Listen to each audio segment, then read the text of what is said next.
Guys, ito nga pala yung sinasabi kong papalitan ng battery.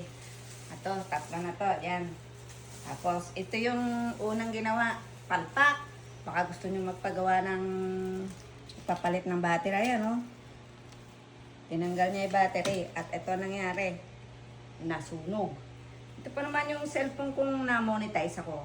Kahit pangit na yan, eh pwede pa naman. Eh, ginawa ng anak ko, eh nag-eksperimento. Ang pinantanggal niya kasi dito sa battery ay panlinis ng kuko. Pusher. Ay nang matusok, alo, umusok na. Ang sama ng amoy. Oo, uubuhin ka sa amoy. Ang tagal na tanggal. Kaya tuloy yung mga picture ko at video rito. Ay, nawala na. Kikita pa naman ako doon. Paano ba yan? Pero meron naman siyang successful. Ito ang dalawa. Yung Tecno at isang Infinix. Ang naging successful niyang ginawa. Ito. O diba, good job naman. Kahit pa paano. Pero ito, yung sa akin, talagang winasak niya, sinunog. Oh, tuloy ako yung nangihiram ng cellphone. Wasak na wasak talaga, oh. Tingnan nyo naman. Magpapagawa ba kayo? Sabihin nyo lang sa akin, PM nyo ako, ha. Pag gusto nyo magpapalit,